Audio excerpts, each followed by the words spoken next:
Hi, everybody. It's Jason, and I welcome to the live panel at the Content Marketing Virtual Summit. It's been a very packed week. We've had amazing live panels every single day, as well as incredible talks around the clock. So today, I'm very excited to have with us Tracy. Tracy, welcome. Tracy Sheen, the digital guide. Kayleigh, welcome. It's good to have you here. Hi, Janine. Good to have you here. So very quickly, I'll introduce everybody, and then we'll get into the questions. And we may have one more person joining the live panel. Not sure if she is going to be able to make it or not. But in case you see somebody pop in, I'll announce them before they join. So first, I'll introduce Tracy. Tracy Sheen is the founder of the Digital Guide. Tracy helps small and medium-sized businesses to really get over any kind of fear or stagnation around technology. And she's the author of a well-recognized book called The End of Technophobia. So it's going to be great to have you here, Tracy, answering questions for our audience. Then next we have Janine Perez. Janine is the founder of Thinksmart Marketing. It's a leading B2B agency started in 2014, and with over 25 years of experience, Janine has been driving growth for some of the world's leading brands, including NAB, Canon, Land Rover, and Intercontinental Hotel Group. So really a wide range of different, quite sophisticated, bigger brands. And so a lot of experience with managing the quality aspect, as well as handling internal and external coordination. Then we have Kayleigh Kahlefeldt of Cornerstone Content. Kayleigh is the founder of Cornerstone Content Australia, which is a content marketing agency for businesses that is inspired by technology. So she has a deep experience in the entire content creation process, including creative copywriting, SEO content production. And at Cornerstone Content, Kayleigh helps her clients by delivering high-performing content, both across websites, blogs, and with business collateral. So it's a great group here today. Welcome, everybody. Welcome to our panelists today. It's good to have you here. All right, so let me go ahead and get started with the first question, because we really usually hit the wire as it comes to the Q&As here. So the first question, I'm going to let the panelists know who it's targeted towards, and I'll read the question. If you could keep the answers to around 3 to 4 minutes, and then there could be a follow-on question on that. So the first question is going to be for Janine Perez. For Janine, so this is from Elisa, and it's around thought leadership and really looking at thought leadership specifically around different types of buyer personas. So Elisa's question is, my organization is one of the high-end private hospitals, and we first started 10 years ago. We serve mainly individuals and families in our own country, but in the last 3 years, we had a lot of companies who partnered with us to provide high-end healthcare services to international patients. I've been finding it challenging to define our company's buyer personas and create thought leadership content to attract more international patients. So she has a couple questions. The first question is, should we be setting up specific personas for people within, based on each partner? So partner companies that our salespeople might be talking to, i.e. somebody who wants to partner with us to help us reach international patients, or should we be targeting our international patients directly? So that's her question. Okay, thanks, Jay. I guess in answering that question, I'm going to make a few assumptions, or maybe I'll address it by talking about a couple of different scenarios. So I think when you introduce a channel model, so having a partner network that is engaging directly with in this instance, I assume patients and customers, bringing those in, I think it's always important to sort of go back to the central idea of who the end audience actually is. So whether you're servicing those audiences directly or whether that's through a partner network, ultimately you want to be creating content and you want to build those personas based on who that primary audience is. I think, given the shift from a domestic audience into a more international audience, there will likely be variations in what their core needs are, maybe some of the questions that they have, some of the challenges or obstacles that they're facing in terms of moving forward in that sales process.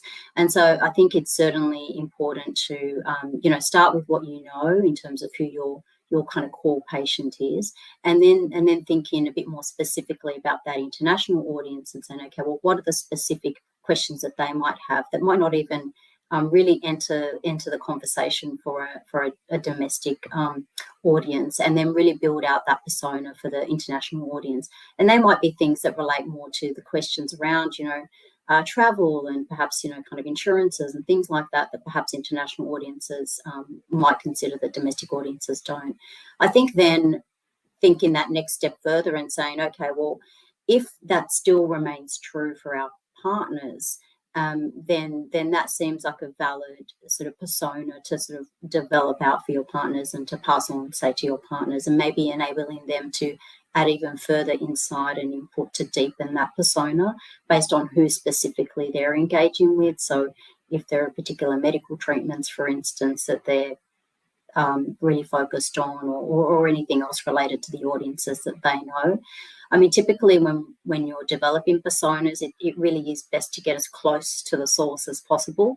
There are lots of inputs that you can use to build out a persona, but certainly getting closer to the source and getting a range of sources. So in this instance, if you are relying on partners, then engaging them in the process of developing that out, so that we're not just using assumptions to build out, this foundational piece that does then inform all the content that you want to sort of reach out to them.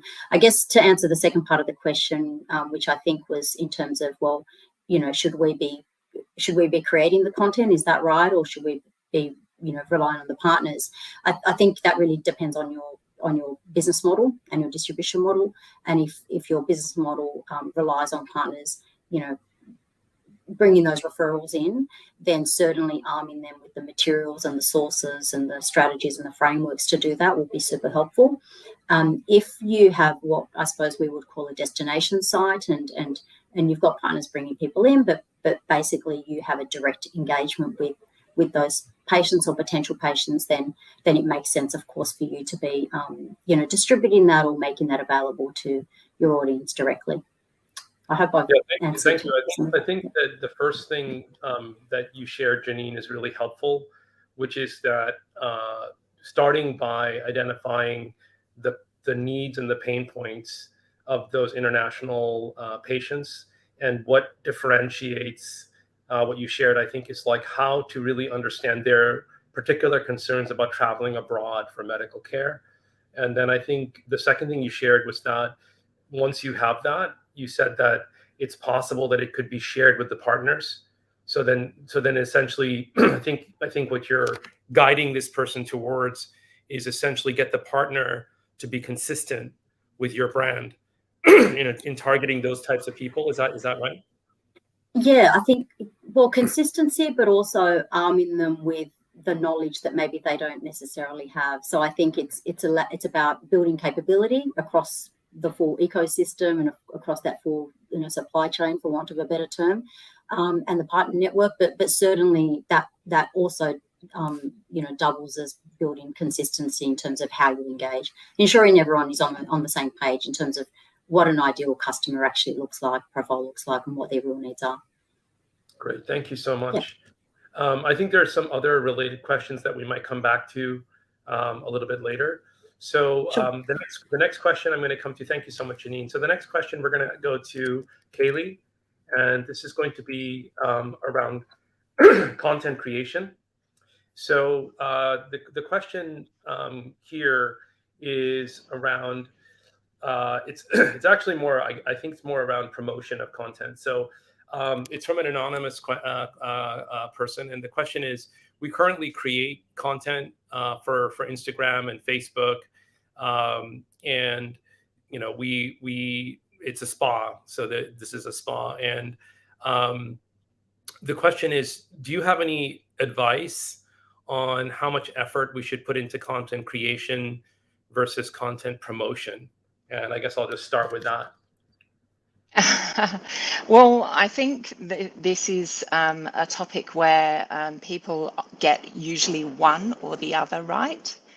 Quite often they either focus on how they talk or they focus on what they're actually communicating. So I think content creation is really important, because I think we've had this discussion before. I always say, if you're going to put the effort into a sharing strategy, don't fall over on the last furlong. Don't get all of your audiences set up and know exactly who you're talking to and where they are and where they spend their time, and then give them content that just isn't suited. So I think that ensuring that you have really good quality content that hits the mark and are sharing it through the right channels are equally important, actually. So your advice would be then that they should do both, and your advice is basically that they can't really skip either step, right? And so would you say for somebody who's maybe hasn't been producing that much content, that they should start by creating at least a minimum amount of content first before they move into promoting it? Or do you think it's okay to just do 50-50 from the very beginning? Well, I think how you just summarized it is fine. Like, they should do both, but I don't think it's about meeting any sort of numbers. We need a volume of content. I think it's about looking at your audiences and looking whether, if you can have an Instagram feed and put beautiful things on it, but unless those things are relevant and resonating with your market, then you're not going to get anywhere, even though you have a volume of content. So I think this almost ties into the last question, in that know your audiences, know where they spend their time, think about what really resonates them, because I actually think that content is sort of explanatory content and things like that are moving down the funnel, and all markets are requiring us to get even more creative at the top of the funnel to create that cut through and that engagement. So creativity is essential, but it must be geared towards who you're marketing to. So I guess I would say, know exactly who you're marketing to, know what makes them tick, and then have a think about how you can create that cut through by investing in creativity, rather than just serving them with more of the same that they can see out there every day anyway. No, that's well said. I think in one, so there's basically the number one thing you're saying is know your audience. And I think you're saying make sure what you're creating is going to have that emotional resonance, and quality is more important than quantity, because there's a lot of quantity out there anyway. And so you're really saying, like, it's better to cook like a really, really, really good meal that people will remember for a long, long time than a bunch of like stuff that people will forget. Okay, I ate a whole bunch of different things, but I don't remember a single thing that I had at that event. So I think that's great. Quality over quantity. Know your audience and create that emotional resonance. And we'll come back to you to ask you how, some of your tips on how to differentiate, your content from others, because that's a really big help. So thank you so much, Kayleigh. So we're going to come back again around. So I'll go to Tracy now with the next question. So this is a little bit different. This is about somebody who's feeling overwhelmed. So this is a question from somebody who runs a small law firm. They say, I've been running a small law firm for almost 20 years. Most of our clients are coming from referral. Since COVID-19, we've been doing a lot more, sort of service as well as promotion online. I'm feeling very overwhelmed managing my business online. I don't have much time to learn new things. So I'd really appreciate any suggestions or recommendations for streamlining my technology, like all the different technology I use, for someone who's busy like me. And, I'm a lawyer. I'm not a techno geek. Sure. Well, firstly, congratulations in making the transition, right? So there was a lot of people that really struggled with that. So well done you on actually transitioning online and keeping your clients engaged during the last couple of years, because that was a real struggle for everyone. So the first thing I would say is there's no one size fits all solution. So my advice would be go back and have a look at what you already have and what you're already leaning on. And I'm talking hardware, software, apps, and do a really succinct audit. So Jay, you and I spoke about this in our session about how people can go back and do that really solid audit, because what you'll probably find is that you already have a bunch of things that will do more things if you know more about them. So it might just be that you need to spend, 15 minutes a day, perhaps, looking at the solutions that you already have and seeing where else they could expand to fill gaps in your business. The big takeaway, though, don't try and do everything at once. Pick one area in the business that you recognize has a gap, that you want to transform, that you want to lean into more tech tools and streamline that process, and prioritize that. So what's the one thing, if you did in your business right now, that would have the biggest impact on revenue, profitability, leads, whatever that looks like for you, and double down on that, figure that bit out, and then prioritize the next thing and the next thing. And you'll find that as you grow your tech stack, which is just a kind of a geeky word for all of the software and apps that you're using, as you grow that tech stack, you'll start to find that different things that you've chosen will actually work in with other bits. But it really comes down to knowing what you've already got and what can you spend some more time getting to know. Great. So number one, do an audit of what you're using. And number two, focus. You don't have to necessarily solve every single part of the business at the same time. So I think that's really helpful advice. And then three, figure out if the things you're using, if you have fewer things, but they can actually do a little bit more. So you don't have to have necessarily, 50 different types of applications, each one doing one thing, and then you have to worry about getting the data between them. Okay, thanks so much, Tracy. All right, the next question is going to be for Janine. So this question is essentially a bit of a follow-on question to the last one. And the question is, from your point of view, when is it time for a company to create an in-house content creation team?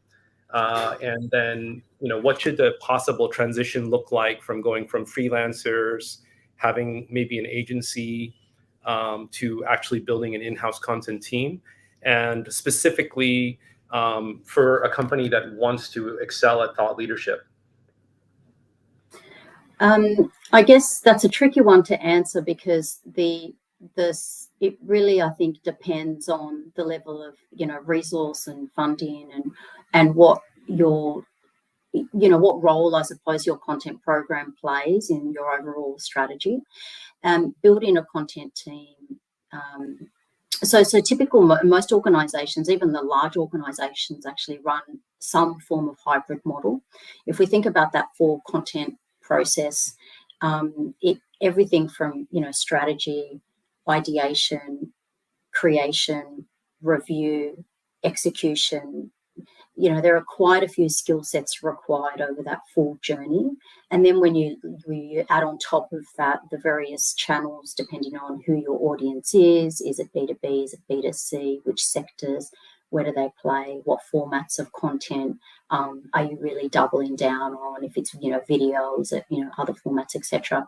You can sort of see how the skills requirement starts to build quite quickly. So I guess what I would say to answer that is the advice that we give is always to start small, choose the most appropriate sort of channels for your market and your audience, and do that well first. So really excel that. Certainly spend some time on building the strategy. If it's not something you've done before, it's always useful to get some external support in doing that, because that can really just accelerate that learning process. It can help you avoid some of the hurdles that can manifest in that planning process. So certainly sort of get that piece right first. And then I think as you start to execute, and if you take a crawl, walk, run approach, and perhaps you're doing a few things internally, maybe you're using some freelance support, once you start to build expertise around what's working and what's not working, I actually think it will reveal itself, where the work needs to be internally and where you can rely on external support, whether that's through freelancers, whether it's through agencies. And oftentimes, if the business doesn't have, so if you're not producing an enormous amount of content, it doesn't always make sense financially to have those bodies in the business. And where you're dealing with a kind of a technical subject, a subject or an area that requires a lot of subject matter expertise, and sometimes it can be useful to have a content writer, particularly inside the business, to manage that process. Otherwise, making sure that you've got key SMEs in the business who can provide their time to impart their expertise across, so that you're creating high quality content that does meet the level of, it meets the audience where their level of maturity is at. So I know I haven't quite given you a specific answer around that. It's not straightforward, but I think the first place to start is certainly to build up the plan and the strategy. Always start small, start focused. You get a lot of learnings that way. You really get a sense for what's working, what's not. And then I guess as the frequency builds, there's probably a tipping point where we say, actually, we're spending just as much on external resources, whether they be freelance or agency, than internal. I think it's always useful to get external support, so you get the expertise and then you can in-house that expertise and build internal capability, then take things in-house. And it's likely you will always need support of an external partner, unless you're really building a kind of a content creation sort of machine in the business, and it's a big part of your strategy. Then it makes sense to sort of build that full team, remembering that there are a lot of skills required. It's not a one-person job. There are a lot of different skills required from different people to make that full content journey actually work. Yeah, thanks, Janine. I think there's a few really helpful points that you shared. I think the first one is the idea that when a lot of times it's a hybrid, so it's not a matter of all or nothing. I think that's really helpful, and that hybrid can be adjusted, so you don't have to lock it in place. I think the other thing that you shared is that with an external team, that there's a lot more flexibility, because maybe there's a really big product launch and then they can depend on that external agency to come in and do a bunch of work. But if they had that internal person, they're finding work for them to do, maybe they don't need all of that all the time. So there's more flexibility. And the other critical point that you shared, Janine, which I think is really helpful, is the strategy comes first. So I think we're going to come back to you and ask you a little bit more about that, like how to do that part a little bit better, so that, because people don't necessarily know. And I think you did a great job. If you haven't seen Janine's talk yet at the Content Marketing Virtual Summit, really excellent, in-depth talk about, thinking strategically about your content marketing and how to set it up. So that's great. So thank you, Janine.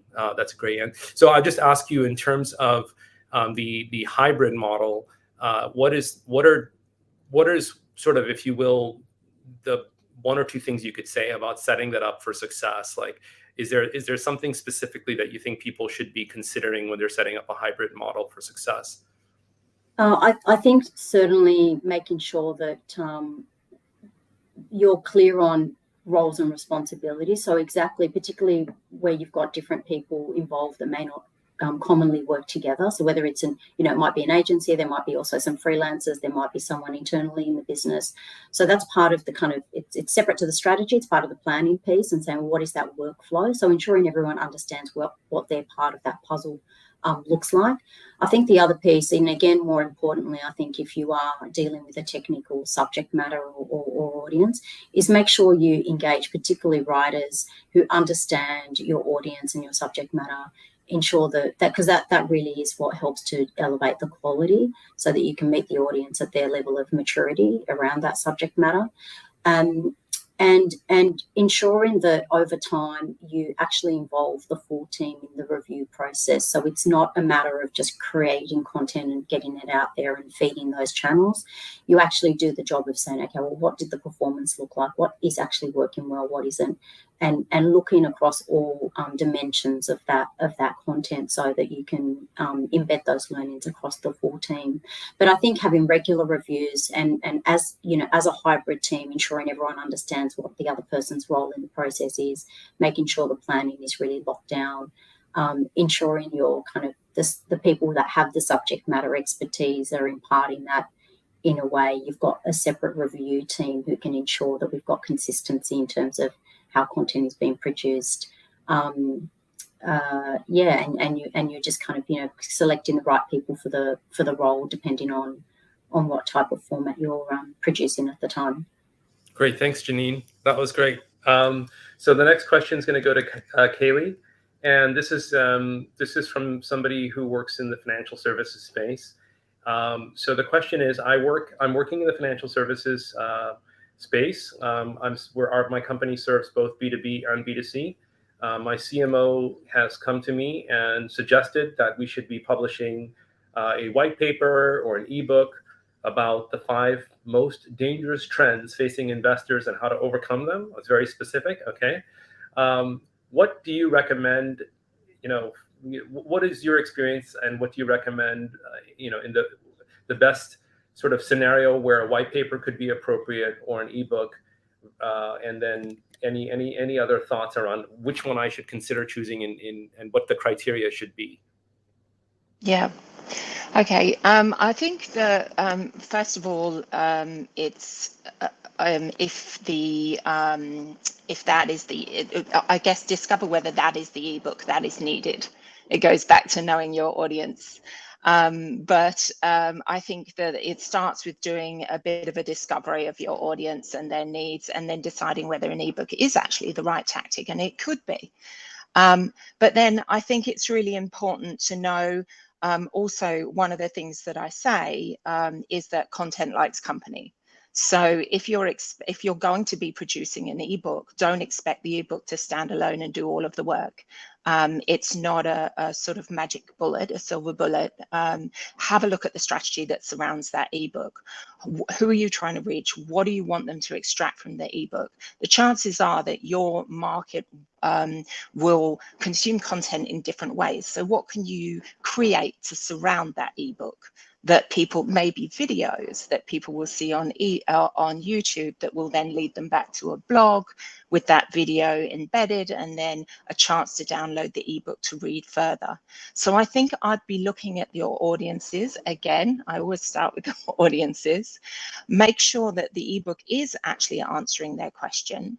And if the topic is, if it's answering their question, but a question that they're not asking yet because they're too high up the funnel, then what is that additional value that you can provide in terms of thought leadership articles, infographics, interesting little snippets that will draw them to that ebook at a time when they're ready? So yeah, I think I'd be taking that the CMO suggested ebook and have a look at what the audience needs, and then build a roadmap to it, rather than having a look at how to promote the ebook itself as a single asset. So your number one sort of key point that you're sharing is that it's an ecosystem of content, and it's not just about producing one item. Is that correct? Yeah, I think it's not about producing one item, and it's not about a single moment in time. So if your market wants those 5 tips or steps that are provided in the ebook, I think it's about taking a bit of a macro view and saying, when do they want that information, and what is the journey to that information, and what content can I give them to draw them towards it. So like I said, content likes company. If you promote an ebook on its own, then, you know, it could do a little bit of work for a while and then die on the vine. It's about building a roadmap to that ebook. So I would be investing some time and some thought into how my audience arrives at the point that they need the information that's in that ebook, not just how do I promote the ebook itself. Yeah, I think this is for investors. That's extremely, I think, on point. This is the questions here is that they're a financial services firm, and they're trying to sort of help investors who maybe are doing things on traditional trading platforms consider moving to this fintech, this new way of doing things. And so, Yeah. they're trying to answer their questions, and they're not sure white paper or ebook. But your point is not really about that. It's really more about identifying the questions that they have, and then figuring out how to address those questions in the right place at the right time in the right medium. And then the ebook could be part of that. It's not the number one, shouldn't be necessarily the number one outcome. It's more, they're thinking about this one thing, but you're saying actually step back and ask what that audience needs. Is that correct? Yeah, exactly. Maybe they don't, they are quite happy with the status quo, and they don't see a need to read an ebook about changing. So you're looking at what kind of difficulties do they have, or sticking points or questions they might be asking to attract them to that ebook, so that then they can make a decision that, actually, maybe this is a better way. And do you recommend interviewing some of the potential customers, or how do you recommend them digging into those important questions that those needs and pain points of those of that particular type of financial investor who they might be targeting? Yeah, I think that's always a really good step in creating something that answers people's questions, is to not make assumptions. It's really easy to think about what I would do and how I would approach a change of platform or a change of strategy in terms of financial services, but I don't represent the whole market. So I think interviewing other people, getting their perspective, having a look at what people have engaged with from your other content of similar types.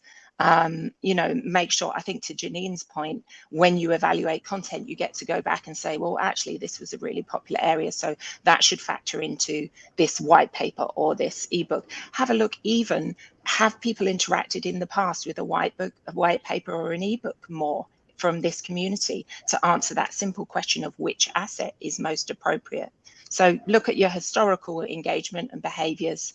Ask people, definitely. Interview, get feedback, pilot ideas. Content can be quite a big investment. So actually coming together with what you think the framework should be and then piloting it among a small group is all really valuable, so that you have this hard-hitting asset, and then really importantly, the different road signs or markers around it that encourage people to actually read it once you've done all the work. Great. Thank you so much, Kayleigh. The next question is going to be for Tracy, and this one is about video marketing and video content. And the question is, I hear a lot about written content, and I hear a lot about, email marketing. From your point of view, what are some best practices around video marketing, and how can that support the growth of my overall content strategy? So the stats now suggest that I think it's plus 80% of content consumed is video. So there's no doubt that video holds a special place in people's hearts now. It's easy to consume. Short form content has a great spot, but so does long form. So I think, again, I hate being repetitive as the other two guests, but it comes back to who are you trying to attract and what are you trying to achieve? What's the end goal here?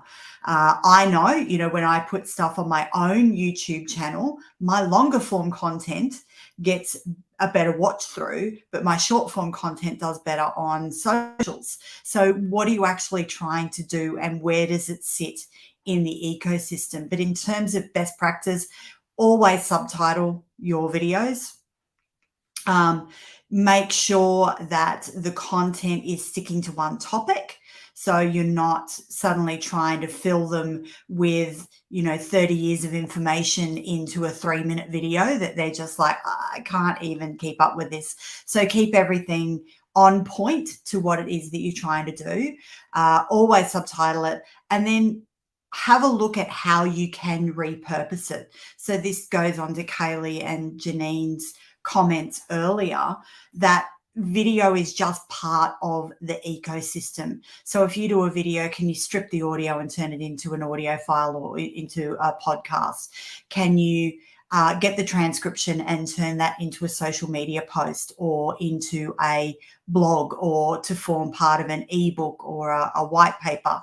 Can you take a snippet of the video and turn it into a social media tile? Where else does it fit? Can you fit it into a brochure that becomes part of your frequently asked questions that you can have sitting on your database, that when someone, a client asks a question, you can say, you know what, that's great, we've created this short video, let me just go ahead and send that to you. So I think it comes back to, again, what's the strategy, who are the people, what's the end game, and then go from there. Great, thank you. I think one of the important things that you're saying is that 80% of people are looking at, video as a big part of content. So one of your key points is probably it's worth it for them to incorporate that as, one of the key aspects of content going forward. But you're also sharing, Tracy, that they need to take that and then put it, consistently across all their channels, not essentially just go off and do some random videos just to do it, but it should be consistent with their brand. Is that correct? Is there? Yeah, absolutely. And Kayleigh made a great point that we're often comfortable creating the type of content that we like to consume. So we need to think about, where are our clients, what are they doing? And if we go back to, thinking about little kids and the learning models, people like to read, people like to listen, people like to watch, people like to touch and to learn. So by having content available to your audience in those different formats, make sure that you're hitting and touching that diversity aspect that's going to come in with your audience, but also allows you to keep Google happy, keep the social media gods happy, keep your sales team, keep your marketing team happy. But most of all, you've just got to keep the client at the center of everything that you're doing and ensuring that you're hitting the touch points that they're looking for. Yeah, I think that's so helpful that it's, number one, start with the audience, as also Janine and Kayleigh have shared. And then secondly, as you're sharing, Tracy, is that different people may just have a preference to consume or relate in different ways. So your point is, like, audio could be a small percent of your audience, but maybe it really hits home for them. And then video, maybe, not your number one, but for those people who want that video, that's like a really big help, that they didn't have to go and forced to consume the content somewhere else. So I think that's great. And also being consistent, not doing things sort of all over. So that's great. Thanks so much, Tracy. The next question is going to be for Janine, and this is a person who runs a global, works in a global brand. So the question is, my company is part of a global brand. We don't have access to change the company's website or blog easily. Our marketing has been mostly physical events, trade shows. We have a strong outbound sales team and in-person sales team. Since COVID, we've needed to do more online, so we've been pushing on social and paid ad media and paid medias. I'm just about to hire. I'm a new hire as a digital marketing manager, so this is a new digital marketing manager for Australia, and I feel like we need to be able to define our buyer's journey, and again, really create a process to become known in our space as thought leaders. When we, have the ability to use a subdomain. So the question is, any thoughts about this kind of a situation where they're part of a bigger brand, they have the subdomain, and they really want to leverage the brand of the global brand, but they also want to carve out that they have a local presence and have their own sort of local voice. So that's the question. Any thoughts about that situation? Yeah, absolutely. This is a common scenario for a lot of our clients, where particularly global brands, you don't always have control of your assets, your real estate assets, and your digital channels. And so understanding that sometimes, brand maturity in various markets varies significantly, particularly for a local audience. How do you kind of manage that control? So I think there are a few things you can do. I think if you do have a local domain that you have access to, and you're committed to building that, domain authority, then certainly building a content strategy that supports, your where you are. So certainly is consistent with global. There's no question that needs to happen, but supports how you position in the local market, given the needs and nuances of the local audience, given the maturity of your brand in the local market, etc. So commonly what typically happens is, for many organizations, not all, but many global organizations will have some form of, strategy documentation that is handed down from global, whether that's a customer journey, process already mapped out, certainly usually some personas, certainly, positioning statements and things like that are available. I guess typically what we do is we often sort of take those, of course, and then, set about trying to identify, well, what needs to adapt for the local audience. And usually that does involve some research. And there are a number of ways you can go about that research, depending on sort of time and budget and all the rest of it. But certainly sort of getting a sense for, okay, well, this is what global, how global are positioning, and we need to understand that and be in line with that. But then what do we need to add and adapt and shift so that our brand resonates with the local market? And that's taking into context who your local audience actually is, the maturity of your brand in market, the maturity of your solution in market, also understanding, local nuances in terms of, language, etc., and where your audiences actually consume, consume content in their market, and what their sort of buying decisions look like. Also understanding who your local competitors are, because that can often change dramatically how you position. So typically, we will take the global material and say, okay, what needs to adapt? Build, again, coming back to strategy, build that strategy first, engage the kind of local teams to align on how actually we're going to position market, still building consistency from a global perspective, but making the nuances required, creating those local personas if needed, and then building out a content strategy and content plan from there. And of course, then if you're building local domain, authority through your subdomain, then that becomes your destination essentially, or your local content hub, where you can really start to sort of point people to, and you can start to sort of build that local flavor of your content. And then of course all of the various strategies that go into how to build authority around that, how to distribute that, how to get attention there, how to move it through that full buyer's journey, come into that piece. But certainly I think it's about not throwing the baby out with the bathwater, taking what you can, utilising those resources, and then making sure that it fits your audience, your market, and your sort of cycle in terms of how your buyer journey evolves. Great, thank you. So, Janine, I think one of the first sort of things that you helped guide this person with is the idea that they should start by understanding the brand guidelines of the global brand, and really make sure that if they have a subdomain, your point is make sure that you're leveraging the strengths of the global brand.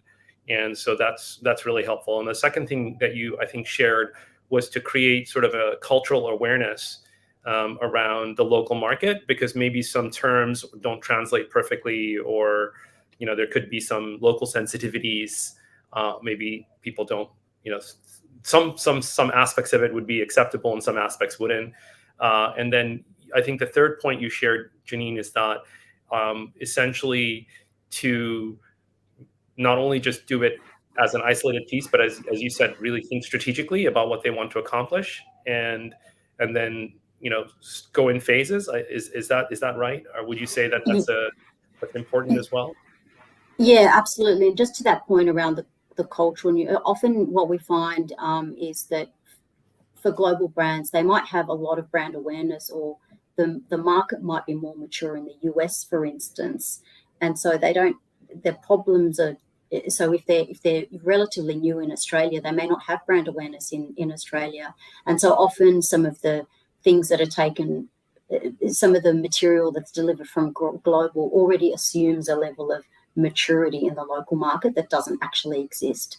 So they're sort of more of the nuances that I mean. Sometimes you have to sort of, go further forward in that buyer's journey, because actually we're dealing with a less mature market. They don't understand what this brand is, or they haven't, particularly for, we do a lot of work in the B2B sector, and particularly in the technology sector. And for some of those solutions and services, the market hasn't quite got there yet in terms of that heightened need. And so there's a lot more education that's required. So that's a little bit of what I mean in terms of understanding where your market is, and therefore certainly building consistency, but sometimes the awareness education job is needed more in a newer market than it is in, say, a global established market. That makes so much sense. The global brand has worked so hard to build the trust and awareness of their product, and now in this new country, don't assume that people know all these differentiating factors, or they're even familiar with all the details of the pain, or what the features are that it can solve. Thanks so much, Janine. So the next question is for Kayleigh, which is around content creation and improving quality. And so the question is, could you share a little bit about how you make sure that content is created with high quality, and specifically what the roles of checklists are? And possibly we'll dive into a little bit more detail once we get the lay of the land. But quality, what are your sort of process for creating high quality content?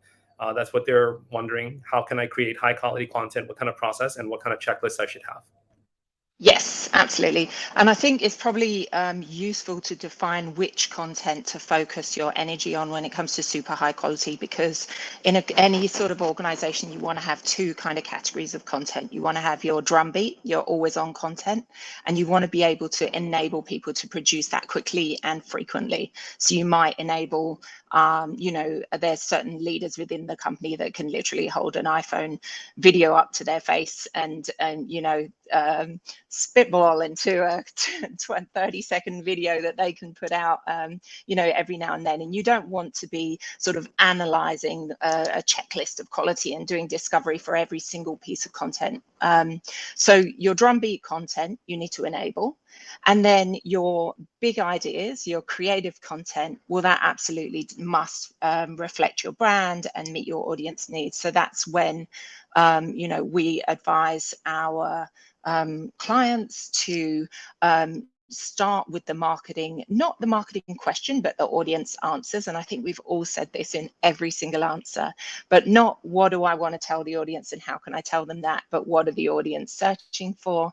And then sit down and think about how, how people consume that content. Think differently about it.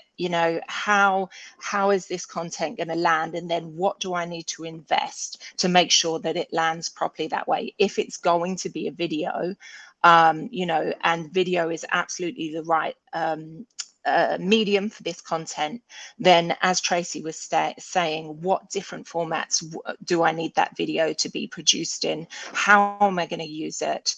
And make sure that you're going with that vision from the start, so that you're not shooting something and then it's not fit for all of your purposes.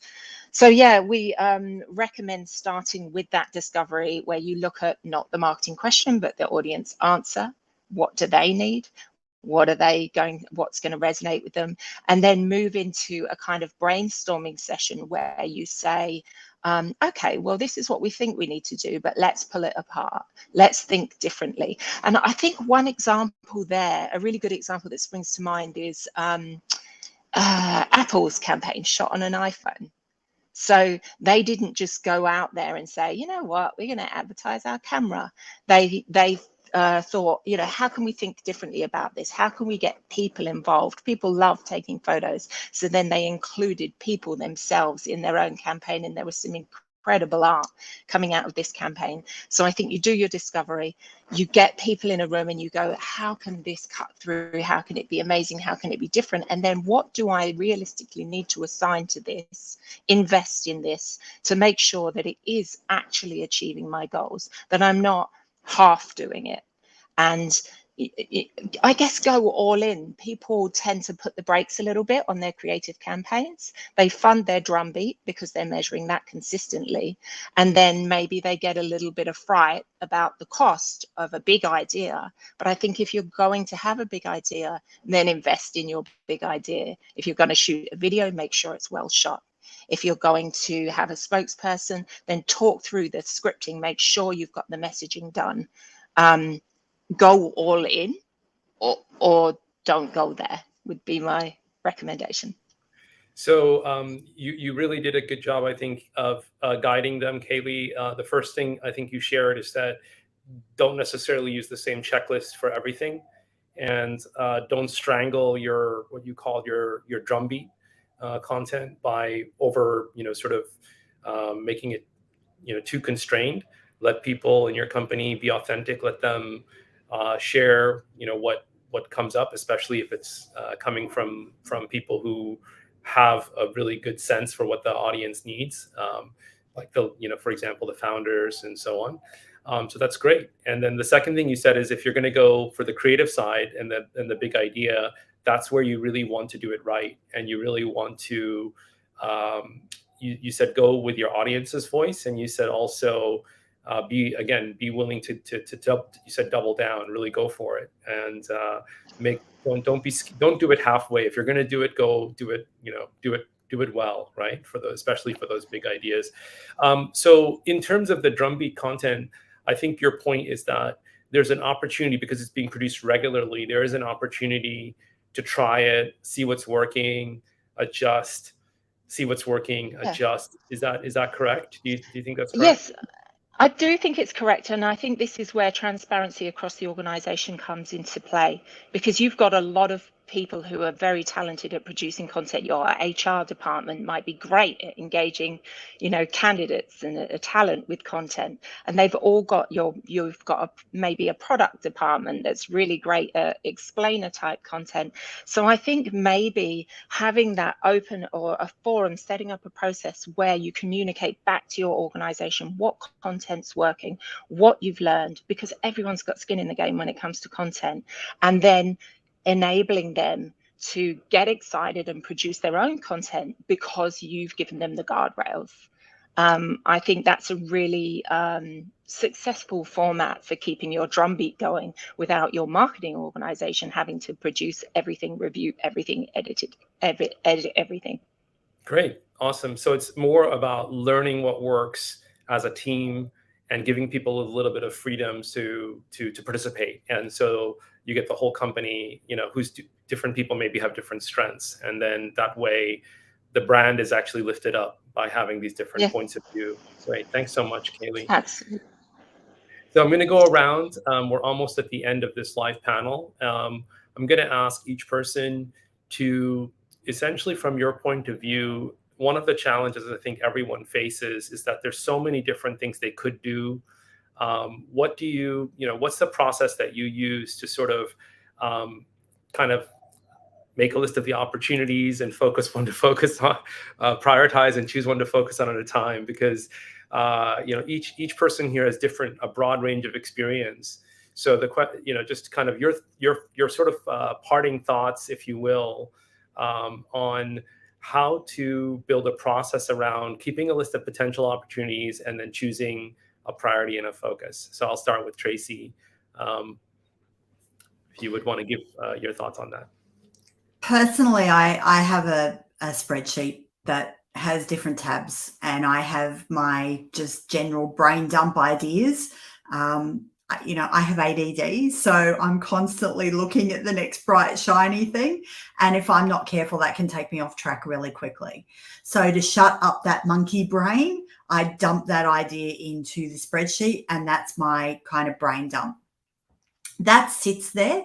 It gets that kind of pestering off my back, but it also allows those ideas to kind of percolate. And then they move through the spreadsheet. Then they kind of become, okay, this is something that is worthwhile investigation. And whether that's to create a minimum viable product, whether that's now I'm going to create some content around that to see how it floats, whether I need to pilot something. So I need to get a group of, existing clients together and say, I've had this crazy idea. What do you think?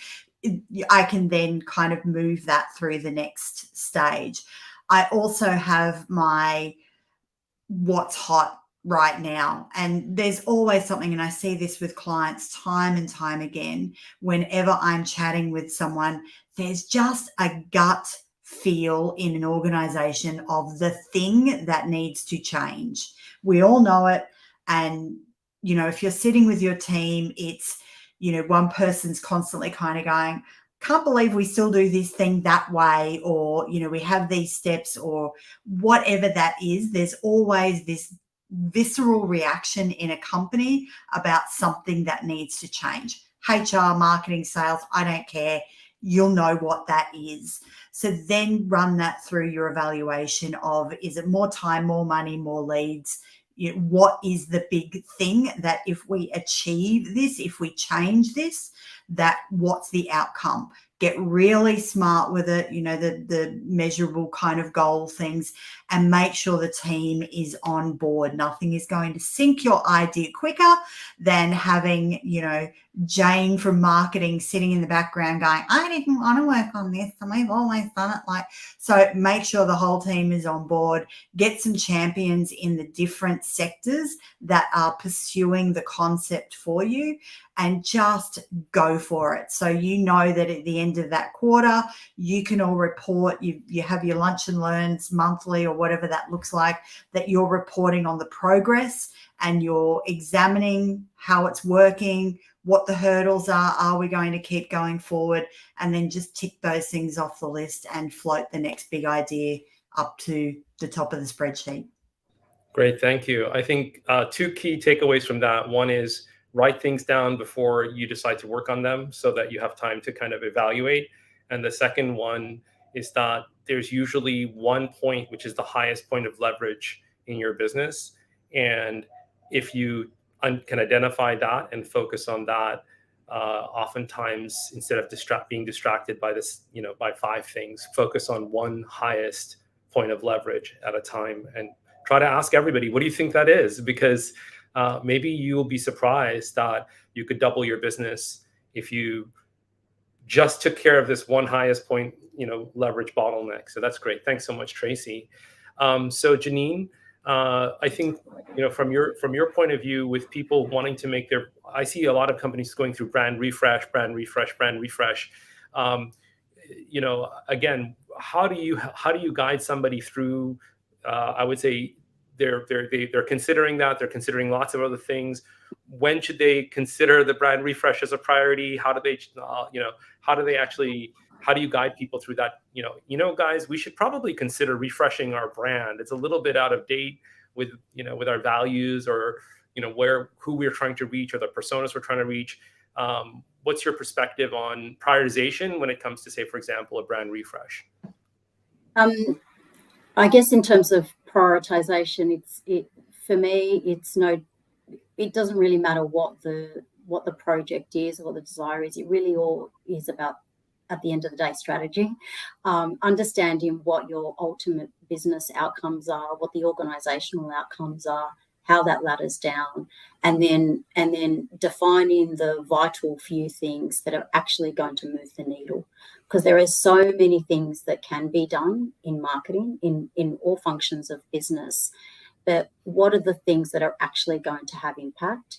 And then to the point that Tracy made, how do we ensure that there's full alignment around the team, around, on those things, so that as requests come in left, right, and centre, whether it's for brand refresh or for collateral or for events or for whatever it is, you've got I guess a litmus test that you can use to say, does it actually contribute to the priorities that we've determined as a group are going to move the needle? And if it doesn't fit within that priority list, then you can say no. And really, that's the golden rule around strategy. It's the things that you choose not to do that are more important than the things you do. because it allows you the time, the productivity, the ability to spend the time not just doing the work, but reviewing the work, thinking about the work, and understanding if it is actually contributing. So I guess just to touch, I know you wanted to focus on brand, but to touch on that, I guess I would say, unless there is sometimes the brand is actually not the problem, or the refresh is not the problem. We easily get bored with looking at our own material sometimes and forget that actually our audiences don't consume it to the volume that we do. And so it's more about saying, again, going back to the audience, what does the audience need? How does what we do align with what the audience needs? And where's that kind of sweet spot in the middle? And how do we use that then and find creative ways to lean into that message and find hooks into that message so that we can position the brand in a way that is compelling, is distinctive in market, and does the job of giving us that edge. So may not be a refresh, maybe elements of a refresh are needed if it is quite dated and it doesn't align. But I guess I would always say, what's the goal? What are we trying to do? Who's the audience? Is there a gap there that needs to be plugged? If not, how else can we fill it? But certainly, regardless of what the goals are, it's about get your strategy in place first, get alignment around that strategy, and then measure against the activity that ladders up to delivering that strategy. Great. Yeah, that makes so much sense. Having a clear thought process and then using that clarity to guide your priorities instead of just without the thought process, without the framework of knowing what you're trying to achieve, why you're trying to achieve it, and getting alignment, then the prioritization process almost is premature. You really need that strategic, map first. That's great. Thanks so much, Janine. So Kayleigh, for the final takeaway for the event, the live panel today, for content, from the content creation perspective, people maybe have lots and lots of different ideas that they could write about. Do you have any thoughts about prioritizing those? Yeah, I think this actually weaves nicely into what Janine was just saying. I love that we're all on the same page. But it's don't be content reactive. There's plenty of opportunities to run towards a shiny object, and we all do it. But your organization has goals, high-level business goals, so be across them. And, make sure that where there are, if you come down a layer or two, where there are needs that you could serve with content, do they tie into those high level goals, or do they take you off on a tangent?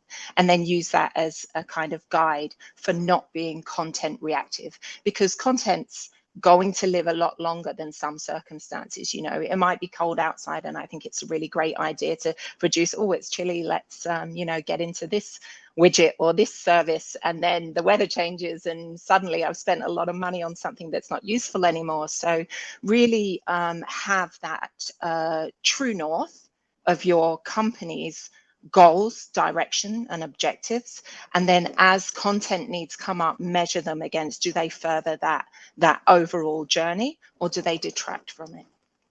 Great, thank you so much. Thanks to all our panelists today. Thank you, Tracy. Thank you, Kayleigh. Thank you, Janine.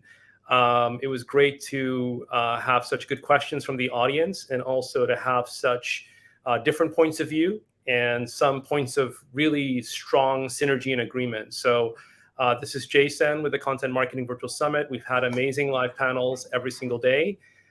Thanks everyone for being part of the live panel today. And just say goodbye to our audience. Thank you so much, everybody. All right, see you guys at the next live panel, and make sure you attend the talk from Tracy, from Kayleigh, and from Janine.